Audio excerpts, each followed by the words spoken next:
The plan for today is what I'm going to talk about is the topic of convolutional neural networks. So essentially, there's actually quite a lot of content in this lecture of different things that's good to know about, since essentially this is going to be learn about convolutional neural networks in one large bite for NLP. So bit on announcements, explain the general idea of convolutional neural networks, and then for quite a bit of it, I want to go through in sort of some detail two particular papers that made use of convolutional neural networks for text classification, sentence classification tasks. The first is a sort of a pretty simple CNN that was done in 2014, and then the second one is a way more complex CNN that was done much more recently in 2017. Okay, but first a couple of announcements. Firstly, the last reminder on the mid-quarter feedback survey. So tons of you have done this already. Thank you very much. But if you've still been putting it off till the very last minute, tonight at midnight is your last chance to fill in the mid-quarter survey to get your to give us feedback and to get your half a point. Okay, and then the other thing that you should be thinking about, and I know lots of you are thinking about since I spent 3 hours talking to people yesterday, is about final projects. And so make sure you've got some plans from that in place for 4 p.m., 4:30 p.m. Thursday. I mean, in particular, as we've discussed, part of what you're meant to do this year is to have found some research paper, have read it, and have a summary and thoughts as to how it can inform your work. And then just make sure you have in your calendars the final project poster session for CS224N, which is going to be in the evening of Wednesday, March 20th, and we're holding it at the Alumni Center. Okay, one more sort of announcement or just general stuff to cogitate. So we're now officially in the second half of the class. Congratulations. And you know, there's sort of still a few things that we want to teach you that are sort of basics, and actually convolutional neural networks is one of them. But I mean, nevertheless, in the second half of the class, I mean, things start to change, and we're hoping to much more prepare you for being real deep learning NLP researchers or practitioners. And so what does that mean concretely? Well, the lectures start to be less giving every detail of how to build a very basic thing, and more giving you some ideas to sort of some of the work that's been done in different areas. And so to the extent that there's something of interest or relevant to a project or things like that, the hope is that, well, you can take some initiative to find out more about some of the things that are being talked about. Also would really welcome any questions about things that people would want to know more about.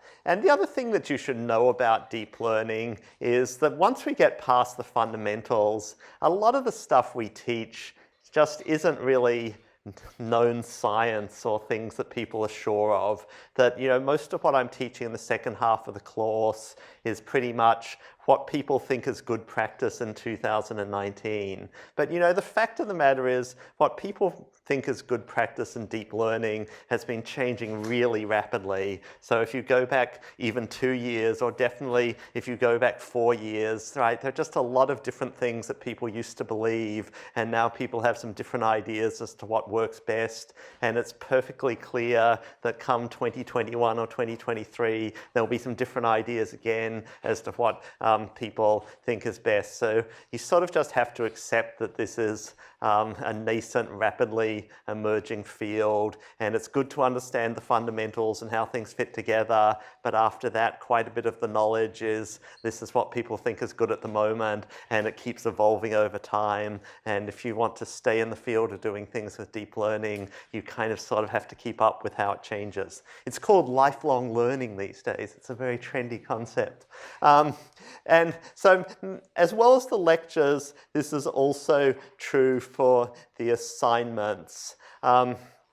And, you know, we've been trying to make the assignments so that they started off very introductory and gradually started to use less scaffolding. And we're going to hope to continue that with a sort of less hand-holding in assignment 5. And, you know, I guess what we're hoping to do is prepare you both for the final project and for real life. I guess I was making an analogy this morning, comparing this to the sort of intro CS sequence of when there's CS 106A and B that have tons of scaffolding, and then in CS 107 you're meant to learn how to diagnose and solve problems for yourself in a debugger. That it's kind of the same for neural networks, that, you know, for the early assignments, you know, we've given you every bit of hand-holding of here are all of these tests to make sure every little bit of it is okay, and here's exactly how to structure things. But, you know, in the real world, you're only going to be able to build and use neural networks if you can figure out why they're not working and what you have to change to make them work. And, you know, the truth is, as I talked a bit about last week, you know, that's often well more than half of the job, that it seems easy enough to stick down, here's my neural net and the pieces that make sense to me, and then you can spend the remaining 80% of the time scratching your head wondering why it doesn't actually work well and how you could change it to make it to work well. I confess that debugging neural nets can often be hard, but, you know, the goal is that you should actually learn something about doing it, and that's kind of one of the learning goals of the course when it comes down to it. Final little advertisement, if you feel like you'd like to read a book, just out this week, there's a new book on natural language processing with PyTorch by Delip Rao and Brian McMahon. Delip actually lives in San Francisco. If you want to, you can buy a copy of this, of course, but if you don't want to buy it and you feel like having a bit of a look through it, the Stanford Libraries actually has a license to the O'Reilly Safari Books collection. So you can start off at library.stanford.edu and read it for free. There's one catch to this, which is the library only has 16 simultaneous licenses to Safari Books. So if you would also like your classmates to be able to read it for free, it really helps if you remember to log out of Safari Books Online when you're done looking at it. Yeah, so this is sort of a, I mean, in some sense, I hope you will feel if you look at this book, boy, I already know most of that stuff already. It's not a super advanced book, but it's a good, well-written tutorial of how to do things with PyTorch and NLP. If you don't feel like you know most of the stuff in this book, you can let me know, but I will be a little sad. Okay. Yeah, so starting into today, so we spent a lot of time on recurrent neural networks, and they're great for many things, but there's sort of some things that they're not so good at. So, you know, we kind of might like to know about a phrase like my birth or a bigger phrase like of my birth, and there's sort of no independent representation of those spans in a recurrent neural network. We kind of get sort of prefixes of a whole sentence. And while we did bidirectional recurrent neural networks, and you could say, well, wait a minute, you could use it in both directions. And to some extent, that's true. You could get stuff from this direction and stuff from this direction. But we still kind of have sort of whole sequences that go to one end of the sentence or another. We don't just have pieces of sentences. And often we'd like to sort of work out meanings of pieces of sentences. And so we sort of have two problems here. We only have sort of initial and final subsequences. And also, if you look at these representations, like if you say, take this last state as the representation of the meaning of this text, what you find out is it's very dominated by the meaning of the most recent words and what they're trying to predict as to what comes after them. And that's part of the reason why I mentioned last time in the question answering lecture the idea that, well, you can do better by having a sentinel and training something that has attention over the whole LSTM structure. Okay, but today we're going to look at a different alternative, which is convolutional neural nets, which are often abbreviated as either CNNs or convnets. And the idea of these is, well, look, maybe we could just take every subsequence of a certain length and calculate a representation for it. So that, you know, if we have some piece of text like tentative deal reached to keep government open, and we could sort of just say, well, let's just take all 3-word sequences, tentative deal reached to, reach to keep, etc. And we're going to calculate some kind of representation for each of those sequences. So this isn't a strongly linguistic idea, right? We're not worrying about whether it's a coherent phrase that's grammatical, linguistically valid, cognitively plausible. We're just taking every subsequence of a certain length. And then once we've calculated representations of those, we're going to look at how to group them. Okay, so let's get into more detail as to what CNNs are and how they work. Yeah, so there's this general idea of a convolution, which you may or may not have seen in some math or electrical engineering class. And then there's the particular version of convolutions that are discrete convolutions, which means that you can use the friendly summation symbol rather than an integral. And that's a discrete convolution. I find that notation is completely unhelpful, so I won't even try and explain it. But I've got lots of examples, and convolutions are really easy for neural nets in terms of what they do for examples. Right? So the classic case of where convolutional neural networks are used is in vision applications. So if you do CS224N next quarter, essentially, you know, the first 4 weeks is just all doing convolutional neural networks in all their variants and glory. And the sort of essential idea of convolutions for vision is that you want to recognize things no matter where they appear in an image. So you have a sort of property of translation and variance. And the idea of a convolution is a way of finding something in different places in an image regardless of where it appears. So this is the vision example, which I stole from Andrew Ng's UFLDL website. And so what a convolution is it's here a patch, but you can think of it as just as a vector, and the patch has weights, which are these little numbers in red. And what you're going to do is slide that patch over the image as this animation does. And so at each position, you're going to multiply each of the red numbers by the black number at that position, and then you're just going to sum them up. So that's what a discrete convolution does, which is what that notation at the top's saying, right? You're multiplying things together, and then you're summing them up. And so you're doing this, and then you're filling in the pink with the products, the sum products. So it's sort of like you're taking these sort of patch dot products and putting them into the pink matrix, and that's then your convolved feature.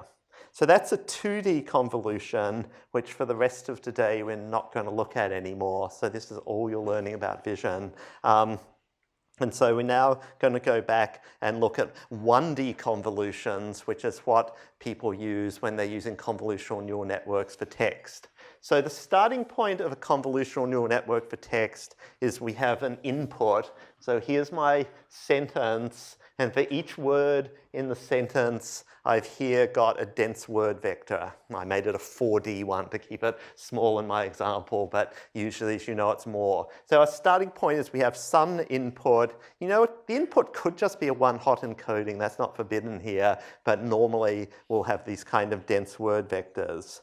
And so then it's sort of the same as the 2D one, apart from we've only got one dimension. So we have a filter. So here is our filter, and so our filter is going to do 3 steps in time, 3 words, and it's going to work across the dimensions. So these different dimensions in the convolutional neural network often get referred to as channels. So we're kind of working across the input channels, and so we have a patch like this, and we're going to take this patch and put it on top of the first 3 words. I don't have as good an animation as the previous slide, sorry. And we're going to work out the dot product between those, and I did that at home by putting this into Excel, and the answer to that is that the product is minus 1.0, and then at that point we slide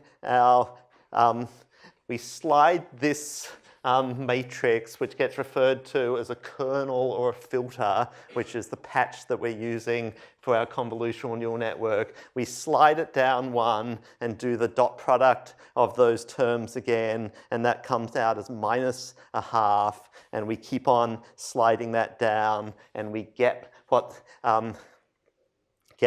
shown on the right as our output. So at this point, we've just reduced the sentence to a single vector, and that seems like we might want to do more than that. But the other thing that you'll have noticed is that our sentences sort of shrunk, because before, we had a 7-word sentence, but because I've just sort of slid this 3-word kernel down here, I ended up with only 5 positions to put it in, so it's become a 5-word thing.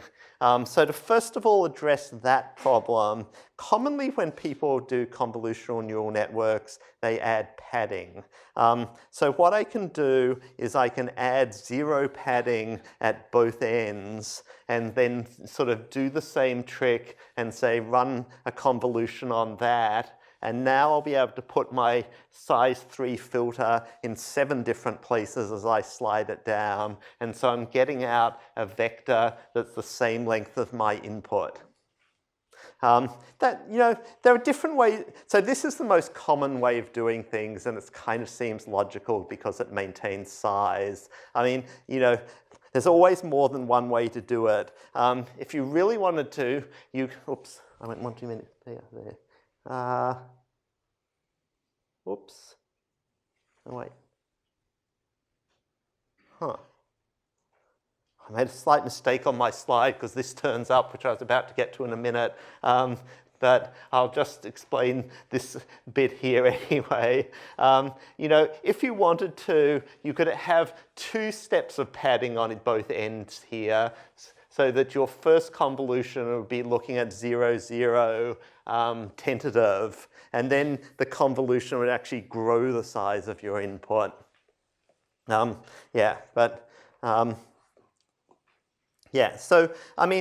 what we've done so far, we'd started with these word vectors, which in convolutional neural networks terms were of length 4, so our kind of input had 4 channels. But when we were back here, we were just producing from this kernel 1 column of output, so our output has only a single channel. So we've sort of shrunk things in the columns direction from 4 to 1. And that might seem bad, and for many purposes it is bad. And so a lot of the time what you want to do is to say, well, rather than have only 1 filter, instead of that, why don't I have several filters? So here I've got 3 different filters, and each of these filters is just sort of the same size, 3 the kernel size times the input number of channels 4 matrix. So I have 3 different filters, and I'm going to run each one down the text and get a column here. So now I'm ending up with 3 columns of output. And so I have a sort of a 3-channel output. And the way to intuitively think of this is, for these filters, well, for what we do in neural networks, we're going to learn them by backpropagation like everything else. But our hope is that these filters could somehow specialize in different things. So maybe this filter could specialize on, is this language polite? And it'll produce a high value whenever it sees polite words. And maybe this filter could specialize on, I don't know, eating, and it'll have a high value whenever it sees words about food, and you know, this filter will do a third thing. And so we can, that's the sense in which people sometimes talk about what you're getting as output of different features, because your hope is that you're kind of getting different latent features coming out of the text. Okay, so that gives us a representation, and that's sort of a useful sort of having found learned features in our text. Quite often though, what we'll want to do is just summarize the text with respect to those features. So you might just have the question of, well, in this piece of text, is it polite? And does it talk about food? So another operation that we'll quite often do is want to summarize the output of a convolutional network. And the simplest way to do that is, for 1D convolutions, is called max pooling over time. So if we max pool over time for each of the channels, or otherwise known as features, we're just simply going to look down and see what is its maximum value, 0.3, 1.6, 1.4. And so, you know, if I use my story about the first two filters, it's sort of saying, well, it's not very polite text, but it's really about food, right? That we're sort of summarizing what we've detected there. So the concept of max pooling in some sense captures, is this thing being activated anywhere, right? So if we have things like politeness and about food, that the output of max pooling will have a high value if somewhere in the sentence there was a clear marker of politeness or something clearly about food. And that's often a useful notion, because often what you want to know is, you know, is there some discussion of food in this sentence or is there not? There's another thing, there are other things that you could do. Instead of max pooling, you could instead do average pooling. So here you just take these numbers and find the average of them. That then has the different semantics, which is sort of what's the average amount of politeness of this text, or on average, what percent of the sentence is about food, or something like that. For some purposes, this is better because, you know, it takes in all of the input and builds you an average. I mean, a lot of the time people have found that actually max pooling is better because, you know, a lot of signals in natural language are sparse. You know, no matter how polite you're trying to be, you're not going to be being polite in every word. You're going to say nouns and articles like that and prepositions and conjunctions, none of which are inherently polite, right? So that if there's some politeness showing up prominently, then the sentence becomes polite, and max pooling is actually better for capturing that. Of course, the one other kind of thing that you can do is min pooling and find the least active thing. Doesn't get used much, but you could do that as well. Okay, so if you're in PyTorch, this is all pretty easy stuff to do. So there's a handy-dandy conv1d. There's also a conv2d, as you might guess, for vision. But there's a conv1d where you're specifying how many input channels there are. That was our word embedding size. How many output channels there are. We had 3.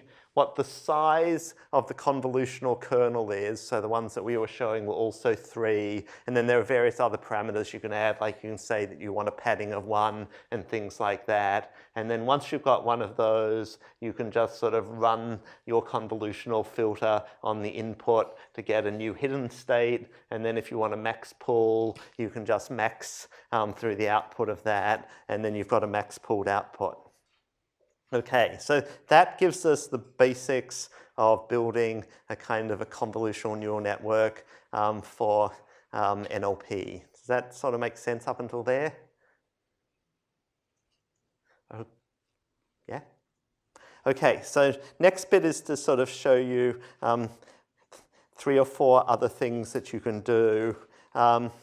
I started off titling these slides Other Less Useful Notions because I kind of thought, oh, these don't really come up much in NLP. But, you know, actually it turned out when I got onto that second paper, when I say, the complex convolutional neural network. Actually, in that paper, they try out just about all of these things that I say no one uses. So it's sort of good to know what they are for looking at various papers.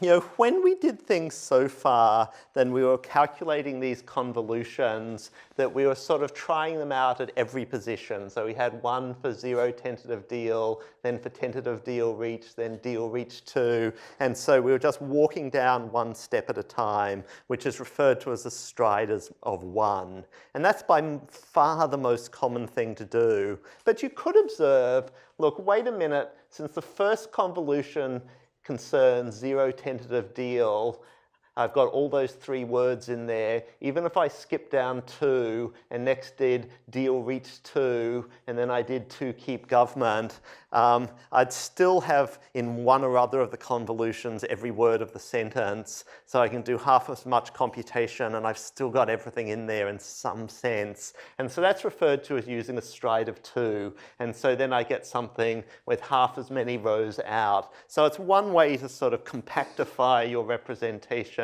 and produce something shorter from a longer sentence, and we'll see that use of it coming up later.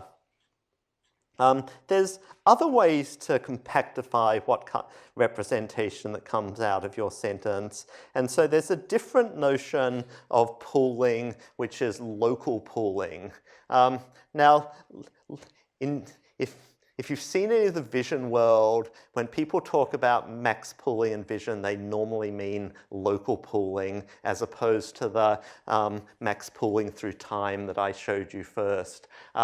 So here we're sort of back to where we started, and we've done our size 3 stride 1 convolution, which is producing output as before. But now what I'm going to do is local pool with a stride of 2, which means I'm going to take each 2 rows and I'm going to pool them together into 1 row. And I could do that again by either maxing or averaging or whatever appeals to me. So I take the first 2 rows, I max pool them, I get this. I take the next 2 rows, I max pool them, I get this. Next 2, and I've sort of padded on the bottom, so I have 2 rows at the bottom. And so that's then given me a local max pooling of a stride of 2. And that sort of had exactly the same effect in a sense, but with a different result as using a stride of 2 in my convolution, because I've again reduced it to something of 4 rows that used to be 8 rows. Yeah. A picture for that. Okay, so that's that one. What else can you do? There are more things you can do to make it complex. Another thing that people have sometimes done is K-max pooling. And so this is a more complex thing, and it's sort of saying, well, rather than just keeping the max over time, if a feature is being kind of activated 2 or 3 times in a sentence, maybe it'd be good to record all the times that it's activated in the sentence while throwing away the rest. So in K-max pooling, and I'm doing 2max here, you look down this column and you find the 2 highest values for that column, but then you put the 2 highest values not in the order of highest to lowest, but in the order in which they are in these columns. So it's minus 0.2, 0.3 for this one, and it's 1.6, 0.6 for this one, because it reflects the orders of the columns up above. Okay, almost done. One more concept. This is another way of compressing data, which is a dilated convolution. So if you have a dilated convolution, so dilated convolution, doing it over here doesn't really make sense. But where you can use a dilated convolution is if I take this and put it through another convolutional layer. We can kind of have deep convolutional networks that have multiple convolutional layers. So the idea of a dilated convolution is you're going to skip some of the rows. So if you use a dilation of 2 starting at the top, you're going to take the first third and the fifth row and multiply them by my, oh sorry, I have different filters, multiply them by my filters and then get the values that appear here. And then if stride is 1, you'd then use, you'd go on and sort of do the next spread out rows. And so this allows you to have convolutions that see a bigger spread of the sentence without having many parameters. So you don't have to do things this way. You could have said, oh, look, I could just instead have convolutions with a kernel size of 5, and then they'd say 5 words in a row, but then I'd be having sort of bigger matrices to specify my feature, whereas this way I can keep the matrices small but still see a bigger range of the sentence in one operation. Yeah, and that concept of how much of a sentence you see is kind of an important notion in convolutional neural networks because, you know, if you start at the beginning of a sentence and you're just running 3x3 convolutions, you're sort of seeing these 3-word patches of the sentence.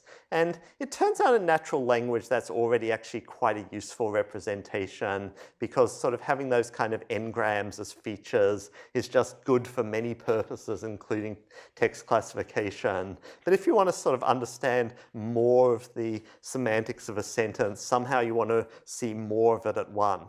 And you've sort of got several tools you can use to see more of it at once. You can use bigger filters. You could use kernel size 5, 7, 9 or something convolution. You could do something like dilated convolution so you can see spread out pictures. And the third thing that you can do is you can have depth of a convolutional neural network. Because as you have greater depth of a convolutional neural network, you see more. So at this first layer, the rows now have sort of info about 3 words in them. And if you sort of just stuck a second layer of convolutional neural network with the same general nature on top of it, and you sort of take the first 3 rows and convolve it again, and then the next ones, that those then know about 5 words of your original input sentence. So as you kind of have a deeper ConvNet stack, you start to know about bigger and bigger patches of the sentence. Okay, all good? Any questions?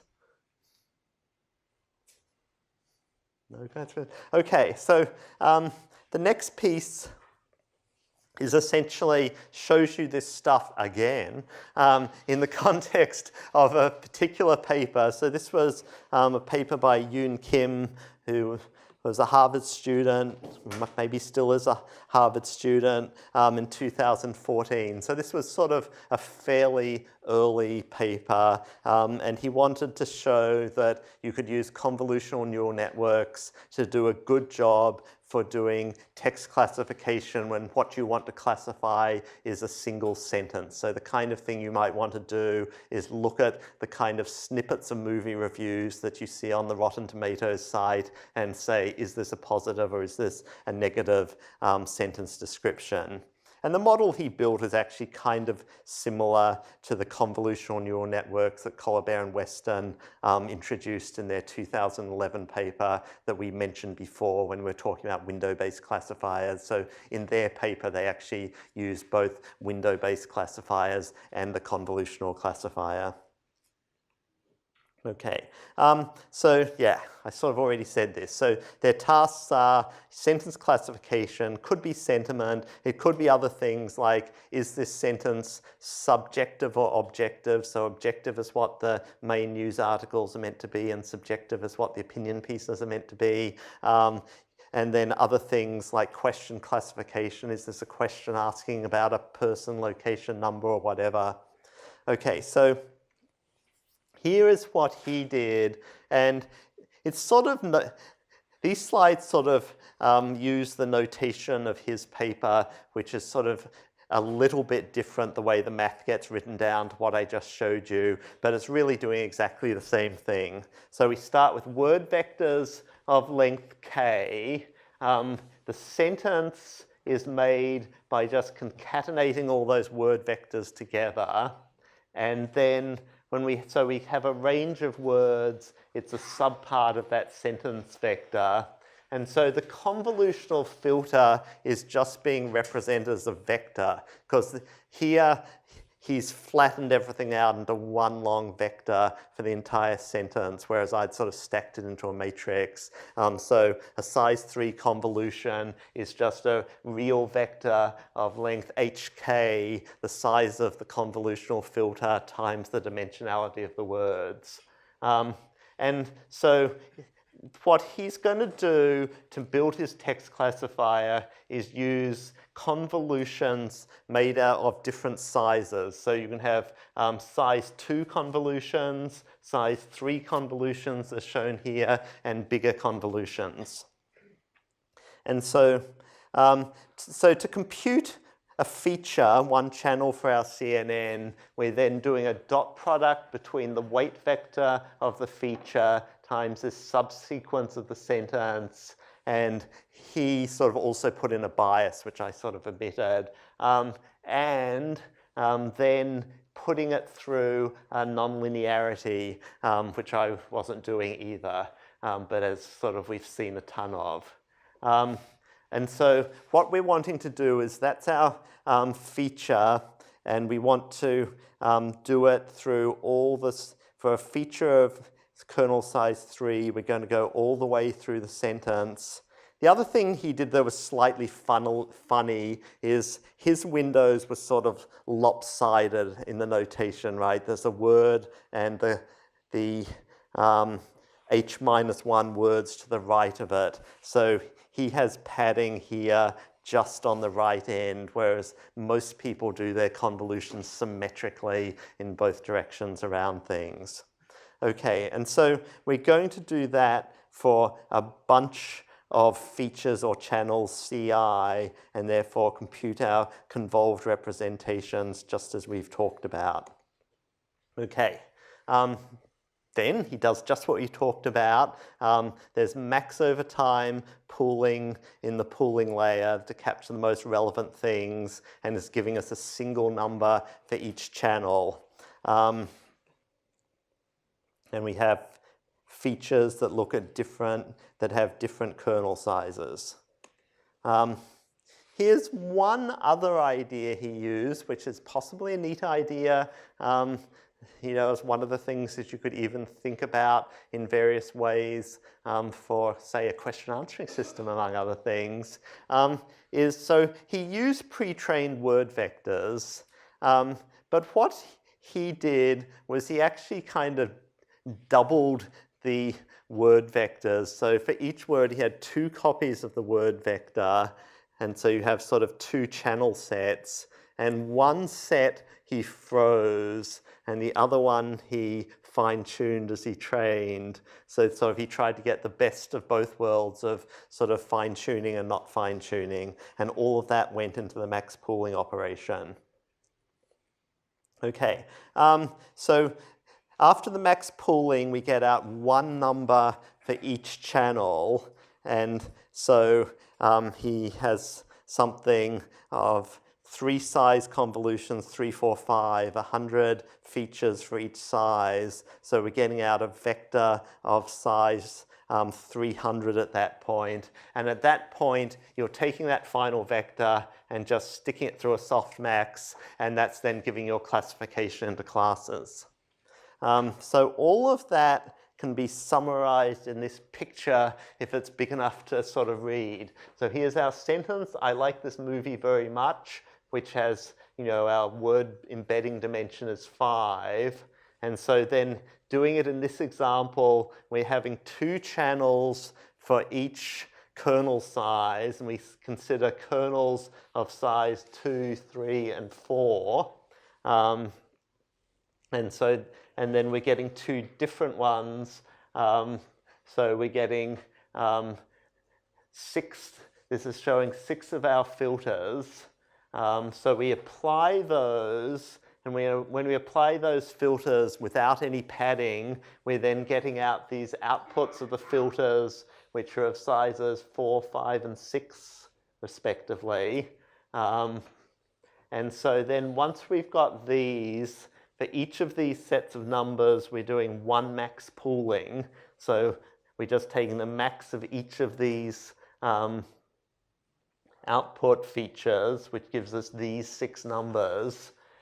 We can concatenate them all together into one vector, which we feed into a softmax over 2 classes as to whether sentiment is positive or negative. So that's basically the model. So this is sort of really actually a very simple, very computationally efficient model as to how to build a text classifier. Yeah, just a couple more things to get through. So in one of the assignments we talked about dropout and you used it. So you're hopefully all masters of dropout at this point. So he was using dropout and this being 2014 and the dropout paper only coming out in 2014. I guess there'd been an earlier version that came out a couple of years earlier.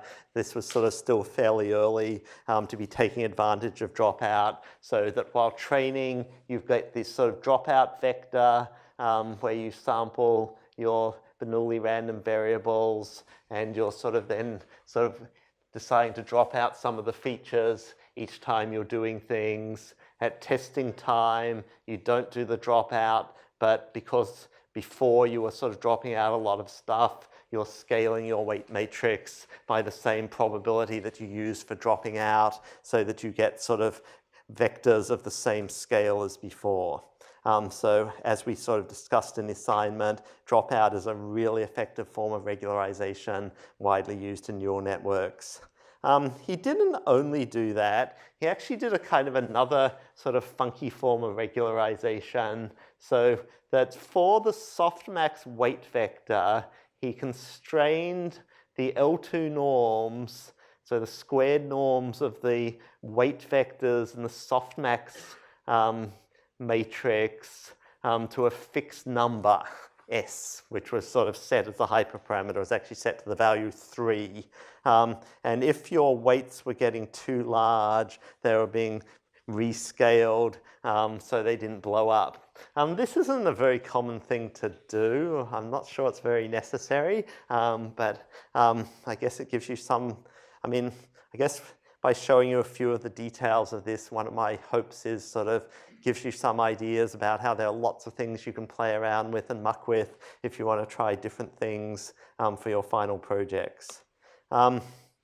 Okay, so here are some of his final hyperparameters. So he's using relative nonlinearities, window sizes of 3, 4, and 5 for the convolutions, 100 features or channels for each size, dropout of a half as usual. You get several percentage improvements from dropout, which is quite common actually.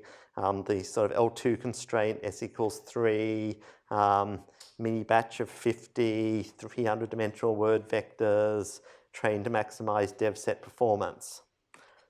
Okay, and here is the big table that I was too lazy to redo of performance on these different text classification data sets. There are lots of different ones. So these two are both Stanford Sentiment Tree Bank. This is the subjective objective language. This is the question classification of is it asking for a person name, a location, a company, or whatever.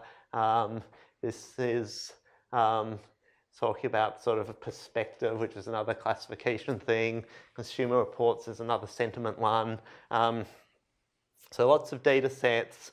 And then here are lots of models. So the some of the models down here or here are traditional feature-based classifiers. So in particular, Sidawang and me back in 2012 had sort of pointed out that by taking certain steps with n-gram features and other forms of normalization, that you could actually get quite good results with just a traditional feature based classifier. So many people use that as a baseline for showing that you can do better things. The ones up here were tree-structured neural networks that my group was very fond of in the early 2010s. And then up the very top his CNN models. And as you can see, it's sort of a mix. Sometimes the CNN model wins, like in this column and this column. Sometimes it doesn't win, like in these columns. But in general, what you can see from this is that, this is an extremely simple convolutional neural network model, and it actually does kind of well on this system. You can quibble with this results table, and again, in terms of like writing your project proposal, one thing that you should do is kind of think about what you're reading, because a lot of papers aren't perfect, and there are reasons to quibble with what they claim. And sometimes if you think about what they're claiming and whether it's reasonable, there are reasons why it's not, or there are ideas of how you could do things differently or show something different. I mean, the main reason why you could quibble with Yoon Kim's results table is, well, he already said, as I had a couple of slides back, that the statement that dropout gives you 2 to 4% accuracy improvement in his neural nets. But most of these systems, because they're older and were done before dropout was invented, didn't make use of dropout. But any of these sort of neural net systems up here could have used dropout, and presumably it would have given them a couple of percent gain as well. So arguably this is sort of a biased, unfair comparison, and the right thing would have been to be comparing all the systems using dropout. But, despite that, this was still a lot of people noticed this paper because it showed that using this sort of very simple, very fast convolutional architecture could give you strong results for text classification. That's that. Yeah, so in summary, something that you should be thinking about for projects and otherwise, we're effectively building up a bigger toolkit of different tools you could be using for projects or future work or whatever it is. So starting off with, we had word vectors, and then we could build bag of vector models by just taking the word vectors and averaging them.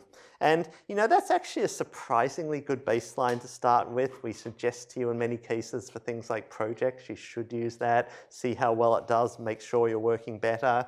I mean, particularly you can do even better with that if you sort of add some extra ReLU layers on top, which is an idea that's been explored in deep averaging networks.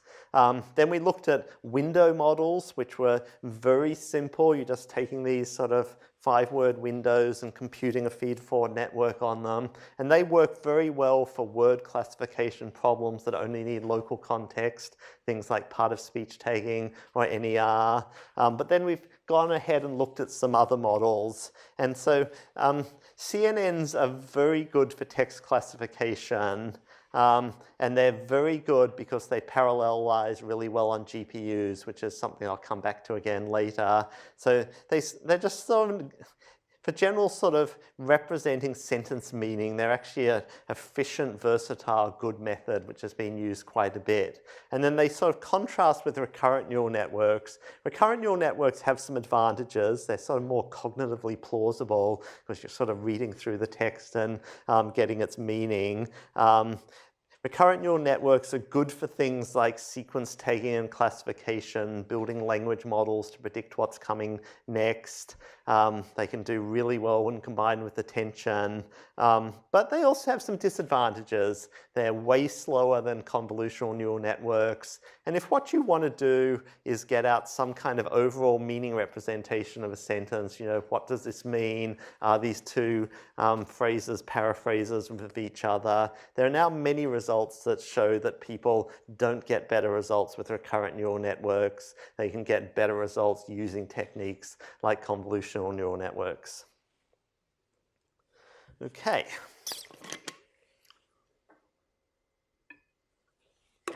So the next step then is to sort of head towards our complex convolutional architecture example. So before getting to that, I just want to sort of introduce a few concepts that we haven't seen, all of which start to turn up when we do this. So we spent a lot of time in the sequent models part talking about gated models with gated recurrent units and the LSTM units. But the idea of a gate is general, that we can sort of have this idea that we can calculate something, put it through a sigmoid nonlinearity and get a value between 0 and 1, or a vector of values between 0 and 1, and then do a Hadamard product with a vector and sort of gate it between its value and 0. So that suggests the idea that you could also apply gates vertically when you're building multi-layer networks. And after this success of LSTMs had been proven, that was an idea that really took off. Was people started exploring how can we use these ideas of skip connections and gating in a vertical direction.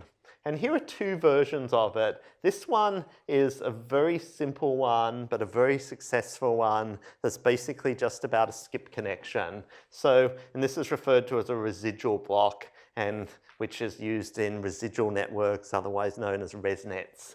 So in a residual block, for each block, you allow a value just to skip ahead to the next layer, or you can stick it through a conv block. And the typical conv block is you go through a convolutional layer, you then go through a ReLU nonlinearity, another convolutional layer, and then when you come out, you just sum these two values. So there's this same idea that sort of summing values is magical in the same way as an LSTM. And then you put the output of that through another ReLU. And this thing here is called a residual block. And then commonly you'll stack residual blocks on top of each other.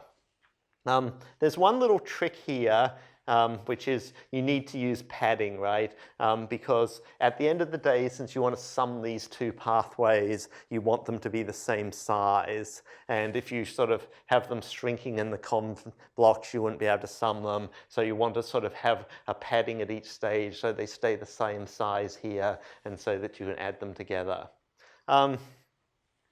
Here's a different version of a block which is sort of more LSTM-ish. And indeed, this block was developed by Jürgen Schmidhuber and students, who's the same guy who was behind LSTMs. And you can see the same thinking. It's called a highway block.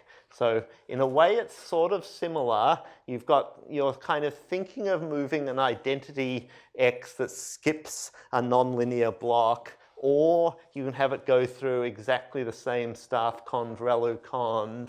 The difference is that unlike this one, this time there's explicit gates. So there's this T gate and the C gate, and so you're multiplying both of the path through here and the path through here by a gate, just kind of like the sort of forget input gates that we saw before, and then summing them together.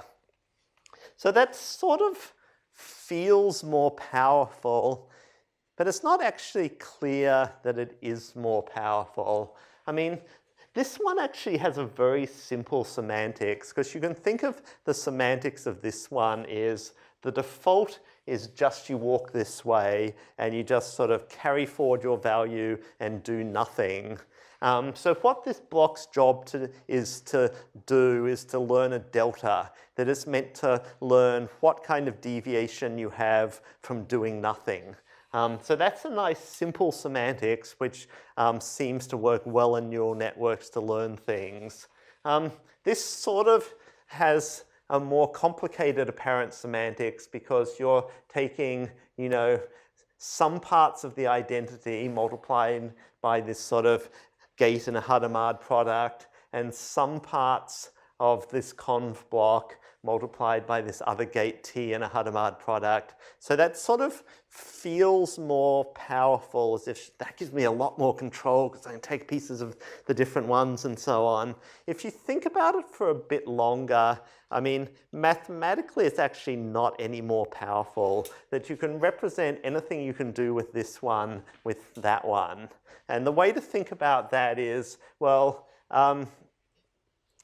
here you're kind of keeping only part of the identity, but what you could do is keep the whole of the identity and see it as your job to subtract off the bits that this one isn't keeping over here in the conv block, which you can do theoretically. And so you could sort of, anything you can compute with this as a function, you can actually compute with a ResNet block. And so then, as quite often in neural network land, the question isn't sort of some kind of proof of compute can be computed or not. It sort of comes down to learning and regularization questions as to whether one or the other of these actually proves better as something to use in a learning architecture. Okay, second concept, batch normalization.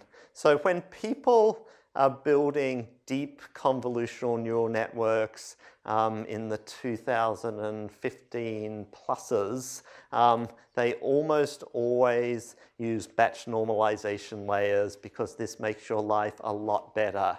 And if they're not using batch normalization layers, they're normally using one of the other variant ideas that people have suggested, such as layer normalization, which is sort of meant to do about the same thing.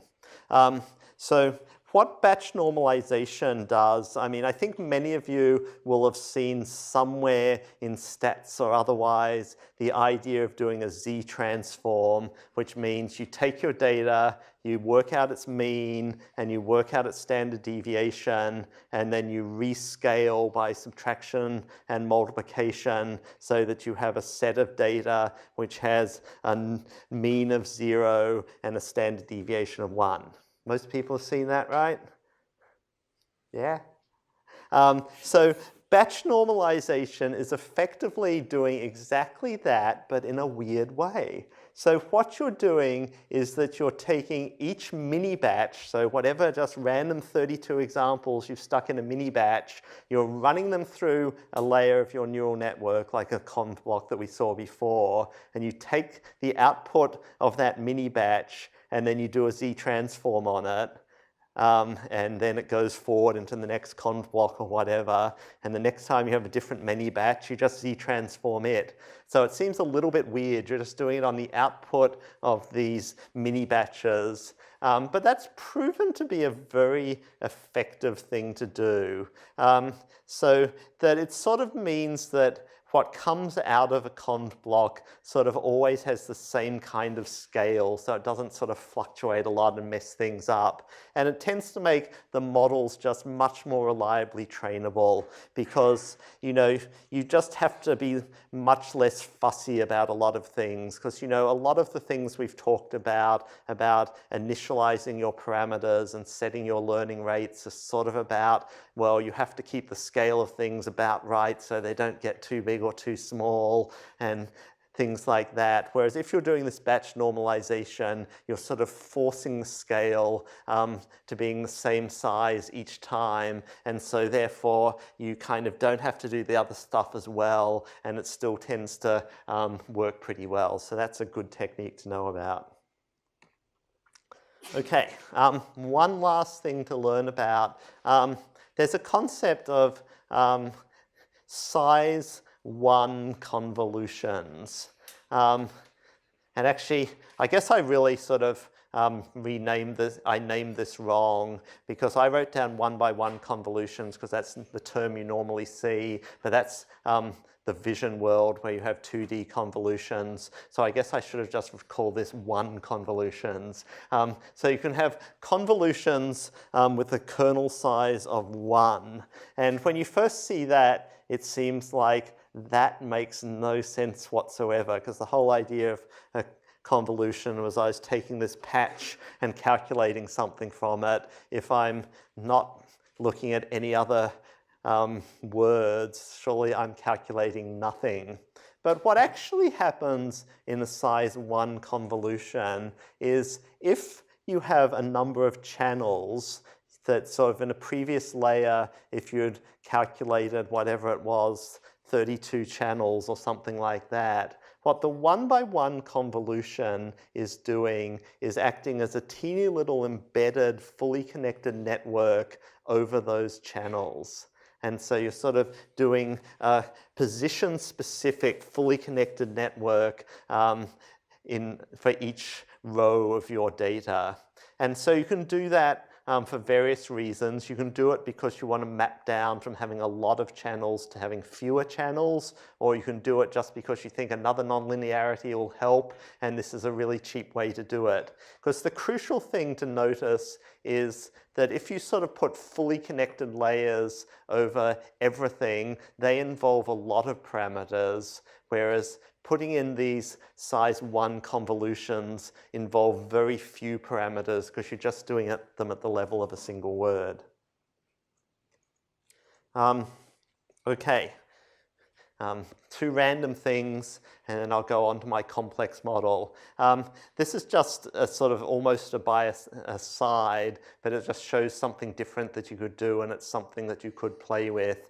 I mean, when we talked about machine translation, we talked about the seek-to-seek architecture that was introduced in 2014 and has been very successful for machine translation. But actually, the year before that came out, there was a paper doing neural machine translation by Niall Kalkbrenner and Phil Blunsome in the UK. And this was actually essentially the first neural machine translation paper of the modern era. If you dig back far enough, there are actually a couple of people that tried to use neural networks for machine translation in the 80s and 90s, but this was sort of the first one that restarted it. And they didn't actually use a seek-to-seek architecture. So what they used was, for the encoder, they used a convolutional neural networks. And so that they had a stack of convolutional neural networks that progressively shrunk down the input and then finally pooled it to get a sentence representation. And then they used a sequence model as their decoder. That's sort of something that you could try in some other applications, that for encoders, it's really easy to use convolutional neural networks. There has been work on using convolutional neural networks as decoders as well, though that's a little bit harder to get your brain around and isn't used nearly as much. Then the second thing I want to mention, because we'll turn to it in just a minute, is so far we've done convolutional models over words, so that our kernels are effectively picking up these word n-gram units of 2-word or 3-word subsequences. An idea that then developed fairly soon was, well, maybe it'd also be useful to use convolutions over characters. So you could run a convolutional neural network over the characters of the word to try and generate a word embedding. And this idea has been explored quite a lot. It's part of what you guys are going to do for assignment 5, is build a character level convnet for your improved machine translation system. I'm not going to say sort of a huge amount about the foundations of this today, because Thursday's lecture is then talking about subword models, and we'll go through all the details of different subword models. But I wanted to show you a complex convolutional neural network, which is also used for text classification, so essentially the same task as Yoon Kim's model. And this model actually is built on characters. It's not built on words. So we are at the foundation of it, having a word-like model. So this is a paper from 2017 by the 4 authors shown here, people working at Facebook AI Research in France.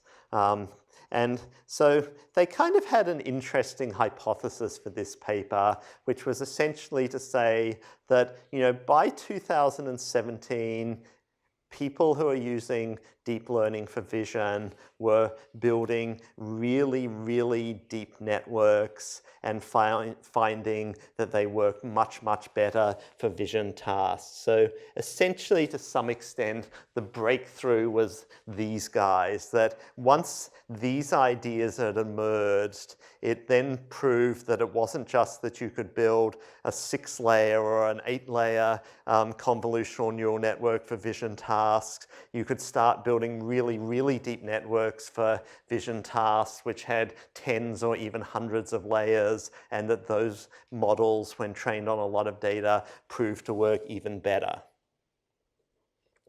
So if that's what's in your head and you then look at what was and indeed is happening in natural language processing, the observation is, you know, these NLP people are kind of pathetic. They claim they're doing deep learning, but they're still working with 3-layer LSTMs. Surely we can make some progress by building really deep networks that kind of look like vision networks and using them for natural language processing goals. And so that is precisely what they set about doing, so that they designed and built a really deep network which sort of looks like a vision stack as a convolutional neural network that is built over characters. So I've got the picture of it here, but sufficiently deep that it's fitting it on the slide and making it readable is a little bit of a challenge, but we can try and look at this. So at the bottom we have the text, which is a sequence of characters. And so for the text, so when people do vision object recognition on pictures, normally all the pictures are made the same size, right? You make every picture 300 pixels by 300 pixels or something like that. So they do exactly the same for NLP. They have a size for their document, which is 1,024 characters. If it's longer than that, they truncate it. Keep the first part. If it's shorter than that, they pad it until it's of size 1,024, and then they're going to stick it into their stack. So the first part is that for each character, they're going to learn a character embedding now, and their character embeddings are of dimensionality 16. So that the piece of text is now 16 by 1,024. So they're going to stick that through a convolutional layer where you've got kernel size of 3 and 64 output channels. So you now have something that's 64 times 1,024 in size. You now stick this through a convolutional block. I'll explain the details of that convolutional block on the next slide, but you should be thinking of that ResNet picture I showed earlier, where you can either be going through some convolutions or taking this optional shortcut. Another ResNet, another residual block where you can be going through convolutions or an optional shortcut. They're then doing local pooling in the same way people typically do in vision. So commonly what people do in vision systems is you're sort of shrinking the size of the images by doing pooling that halves the dimensions in each direction. But at the same time you do that in your neural network, you expand the number of channels. And so you make it deeper in terms of the number of channels. At the same time as you make it smaller in the X, Y size of the image. So they do exactly the same, apart from these are one-dimensional convolutions. So before we had 64 channels in our 1,024 character embedding document. So now we pool it. So we're going to have 512 positions, which are sort of like pairs of characters, but we now have 128 channels. And then they kind of repeat that over and over again, right? So there are 2 more convolutional blocks, which I'll explain more, but they're sort of residual blocks. They pull it again, and they do exactly the same thing. So now there are 256 positions, which are like 4-character blocks, and they have 256 channels. I can't point high enough, but they repeat that again, and they pull again. So now they've got 128 positions, which are about 8 characters each, and they have 512 channels representing that. They pull again, they have convolutional blocks again, then lo and behold, because I said even the weird ideas are going to turn up, right up there they're doing K-max pooling, and they're keeping the 8 strongest values in each channel. And so at that point they've got something of size 512 by 8. So, you know, it's sort of like 8 of the 8 character sequences have been deemed important to the classification, and they're kept, but it's sort of per channel, and there are 512 of them. You're then putting that through 3 fully connected layers. So typically vision systems at the top have a couple of fully connected layers at the end. And the very last one of those is effectively sort of feeding into your softmax. So its size, 2048 times the number of classes, which might just be positive, negative 2 class, or might be topical classes. So yeah, so it's essentially like a vision stack, but they're going to use it for language. Okay, so the bit that I hadn't quite explained was these convolutional blocks, but it sort of looks like the picture that we had before, apart from slightly more complicated. So you're doing a convolutional block of size 3 convolution, some number of channels depending on where you are in the sequence.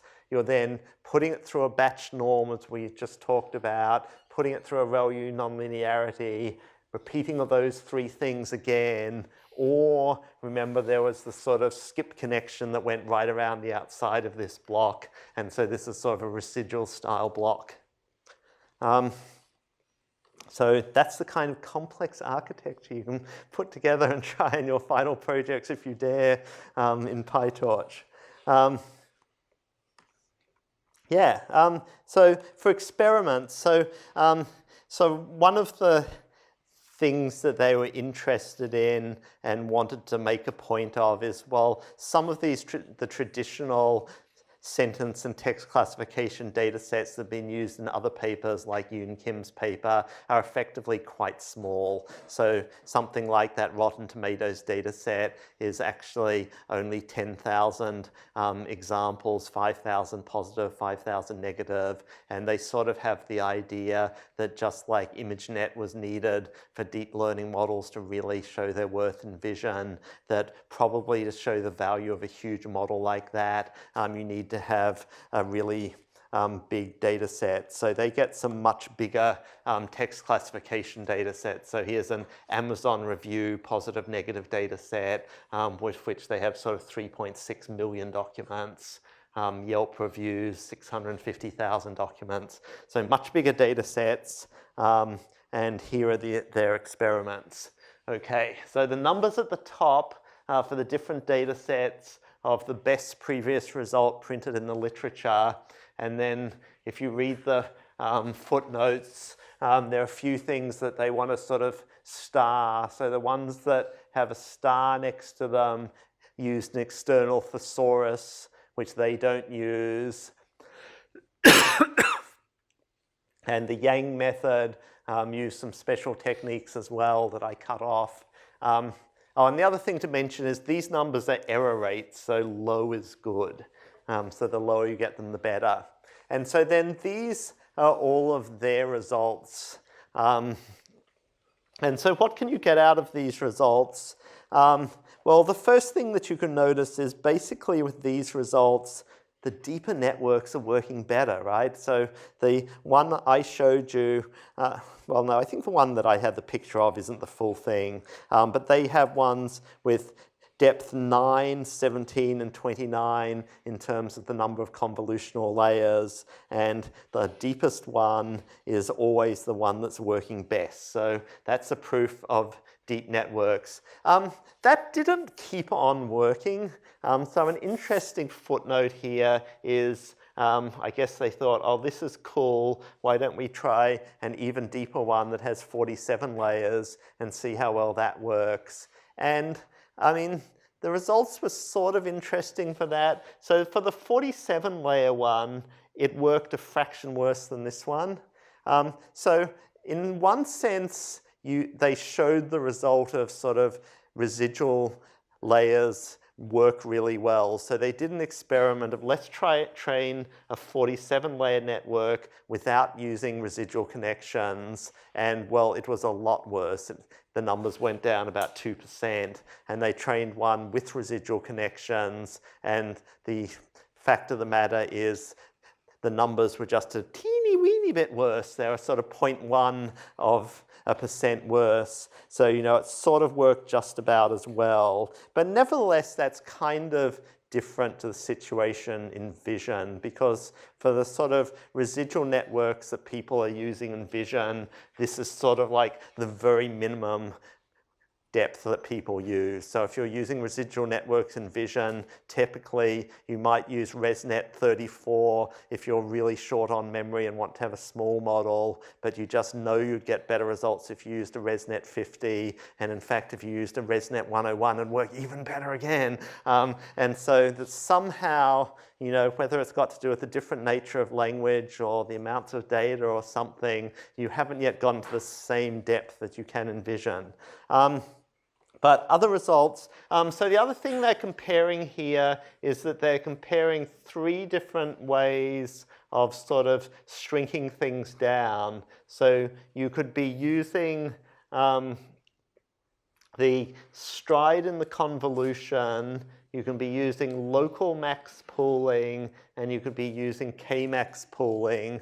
And there are slightly different numbers, as you can see. Each one wins in at least one of these data sets, or actually at least 2 of these data sets. But not only does max pooling win for 4 of the data sets, if you sort of look at the numbers, max pooling always does pretty well, because max pooling does pretty well here, whereas the convolutional stride works badly, and over here max pooling works pretty well, and the K-max pooling works kind of badly. So their recommendation at the end of the day is you should always use just max pooling of a simple kind, that seems to be fine, and nothing else is actually worth the trouble of thinking about doing. Okay, was there any other conclusions I wanted to say? Okay. I think that was most of it. I guess their overall message is you can build super good text classification systems using convnets, and you should take away that message. Okay, so there are just a couple of minutes left. There was sort of one other thing I wanted to mention, but I think I'll just sort of mention it very quickly, and you can look in more detail if you want to. So we sort of have this situation that recurrent neural networks are a very standard building block for NLP, but they have this big problem that they just don't parallelize well. And the way we get fast computation and deep learning is we find things that parallelize well so that we can stick them on GPUs. GPUs only are fast if they can be simultaneously doing the same computation many times, which is sort of trivial for convolutional neural network because precisely you're doing the same computation every position. But that's not what's happening in a recurrent neural network, because you have to work out the value at position 1 before you can start to calculate the value of position 2, which is used for the value of position 3. So this was a piece of work done by sometimes CS224N co-instructor Richard Socha and some of his people at Salesforce Research on saying, how can we get the best of both worlds? How can we get something that's kind of like a recurrent neural network but doesn't have the bad computational properties? And so the idea that they had was, well, rather than doing the standard LSTM style thing where you're calculating, an updated candidate value and your gates in terms of the preceding time slice, maybe what instead we could do is we could stick a relation between time -1 and time into the max pooling layer of a convolutional neural network. So we're sort of calculating a candidate and a forget gate and an output gate, but these candidate and the gated values are done inside the pooling layer via convolutional operation. So it's sort of, there's no free lunch. You can't get true recurrence and not pay the penalty. This is giving you sort of a pseudo recurrence because you are modeling an association between adjacent elements at each time slice, but it's sort of just worked out locally rather than being carried forward in one layer. But sort of what they found is if you made your networks deeper using this idea, well, then you sort of start to, again, expand your window of influence. So you get a certain amount of information being carried forward. So their conclusions was that you could sort of build these kind of models and get them to work, not necessarily better, actually. On this slide, it says often better. You can get them to work kind of as well as an LSTM does, but you could get them to work much faster because you're avoiding the standard recurrent operation and keeping it as something that you can parallelize in the max pooling operations. Yeah, so that was a kind of an interesting alternative way of sort of trying to get some of the benefits. I think long term, this isn't the idea that's going to end up winning out. And so next week, we're going to talk about transformer networks, which actually seems to be the idea that's getting the most steam at the moment. Okay, I'll stop there for today. Thanks a lot.